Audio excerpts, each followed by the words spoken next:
அடி நீங்க உண்மையாவே பாசம் பண்ணா ஒரு நிமிஷம் சத்தப்படாதீங்க.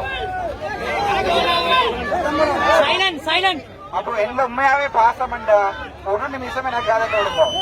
அடே நான் ஜாழ்ப்பாணத்துல பிறந்த ஜாழ்ப்பாண தமிழன் சரிதானே. உங்களுக்கு எனக்கு வந்து நீங்கள் இன்றைக்கு சாகரத்துக்கு ரெடியா இதுல நிக்கிறீங்க சரிதானே. நான் அது இந்த உயிர் போனாலும் மறக்க மாட்டேன். எனக்கு இப்ப அங்க பார்லிமெண்ட்ல இருந்து சொல்லி இருக்கணும் இந்த பிரச்சனைய பார்லிமெண்ட்ல கதைக்கிறோம்னு சொல்லி இருக்கணும் சரிதானே. அப்ப இப்ப நான் என்ன பார்லிமெண்ட்டுக்கு வர சொல்லி இருக்கணும் அங்க கதைச்சு இந்த ஹாஸ்பிட்டலுக்கு திருப்பி எனக்குரிய நியாயத்தையும் மக்களுக்குரிய நியாயத்தையும் செய்து தரேன் சொல்லி இருக்கணும் அப்ப சரிதானே. இப்ப நான் பார்லிமெண்ட்டுக்கு போய் இது கதைக்கலைன்னு சொன்னா என்னால இதை வின் பண்ண இயலாது சரிதானே. சட்டப்படி நான் போய் எல்லா விஷயம் நான் இந்த வரைக்கும் அப்ப இவ்வளவு நாளும் இந்த ஹாஸ்பிட்டல் நான் ஒருத்தரை கூட சாவிடையில. ஆனா 25 டாக்டர்ஸும் பிடியா இருக்கட்டும் யாரும் எல்லாரும் போய் அங்க நின்றவே செத்தா இன்னும் பிரச்சனை கூடுமாண்டு நான் யோசினா எந்த கையால ஒருத்தர் சாகக்கூடாது 3 நாள் நான் சாப்பிடவாட்டா பாத்துனான். உண்மையாவே இல்ல உங்களுக்கு அன்பு இருந்துடா எனக்கு நான் பாக்குறேன்னு சொன்னா பிரச்சனை கூடி உங்களுக்கும் பிரச்சனை வந்து உண்மையாவே போலீஸ் போலீஸ் எஸ்எஸ்பி சார் வந்து எஸ்எஸ்பி சார் வந்து என்னோட உண்மையாவே வந்து கதைச்சவர். அப்போ நாங்களும் தொழில் செய்யறோம் பப்ளிக்கும் பாவம். இது உண்மையாவே பேருந்து ஒரு பிரச்சனை ஆயினாடா ஒன்றில் உங்களுக்கு ஏதாவது கூட நடக்கும் அல்லது அவைக்கு ஏதாவது கூட நடக்கும். நான் உண்மையா போலீஸ் என்றது எங்கள்ல ஒரு ஆக்கள் தானே சரிதானே. சாதாரண மனுஷர் தானே நான் யூனிஃபார்ம் போட்டு ஒண்ணிக்கிறோம்.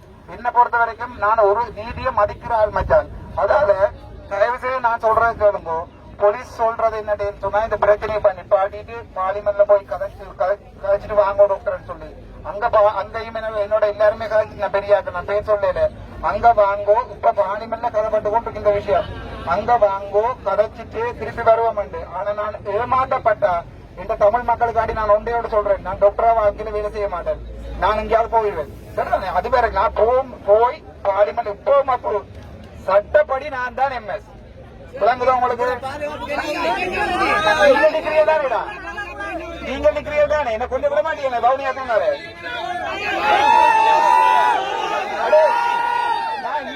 இந்த வரைக்கும் ஒரு போலீஸ் பாதுகாப்பு வைக்கல இன்னும் வந்து வேட்ட போலீஸ் பாதுகாப்பு 2 தரவு உண்டு. நான் சொன்னான் அந்த போலீஸ்காருக்கு இன்னும் 2 பேரை பாதுகாப்பு போடணும். யாழ்ப்பாணத்துல நான் நிக்கிற சவுத்ல இல்ல கொழும்புல இல்ல நான் நிக்கிற யாழ்ப்பாணத்துல 30 வருஷம் செத்து தான் போனாங்களே ஒழிய நாங்க ஒரு நாள் அழிஞ்சு போயில நாங்க தூக்கி விடுவோம். எனக்காண்டி இதுல நின்ற எல்லாருக்குமே நான் ஒவ்வொரு ஆளை வந்து வீட்டுல கதைச்சு இந்த கிட்டத்தட்ட இந்த போன்ல ஒரு 50,000 மிஸ்கால் இருக்குது. ஒவ்வொரு ஆளா வீட்டுல வந்து நான் கதைச்சு உங்களுக்கு நன்றி கூறி நான் போவேன். எனக்காண்டி ஒரு உதவி செய்யுமோ என்ன பத்திரமா கொண்டே வவுனியா வரைக்கும் விடுங்க. போலீஸ்கிட்ட கேட்கல பத்திரமா வந்து விட சொல்லி உங்கள்கிட்ட தான் கேட்கிறேன். நான் பார்லிமெண்ட் போய் என்ன அரசியல் விலகெல்லாம் கேட்கல. நான் டாக்டராவே சாவணும் ஆசைப்படுறேன். நான் டாக்டரா இந்த நாட்டை திருத்தி காட்டுவேன். 25 வருஷம் சிஸ்டத்துல இருப்பேன் மச்சான் சரிதானே. நான் இந்த நாட்டை திருத்தி காட்டுவேன். ஒரு நாளைக்கு ஒரு டாக்டர் விட்டு போட்டு போய் பிரைவேட்ல செய்ய மாட்டேன். நான் உயிரோடு இருக்கும் வரைக்கும் அது நடக்காது.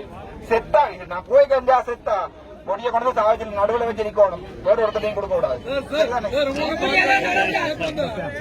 நீங்களா வேணா பாதுகாப்பு கண்டு போக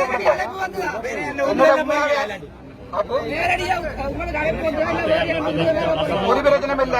எனக்காண்டியடா போலீஸோட சப்போர்ட் பண்ணுங்க. அதே எங்கிட்ட உண்மையாவே அடே உந்துல இருந்து பாருங்க இந்த 3 நாள்ல நான் போயிருப்பேன். இப்பவே போயிருப்பேன். முடிஞ்சே செய்வேன் சொன்னாட்டா வேணுமெண்டா போய் வீடியோ எடுத்துப்பார். நான் கூட போட்டி எடுத்துப்பார். யாழ்ப்பாண தமிழண்டா அதாவது நான் சொன்னேன்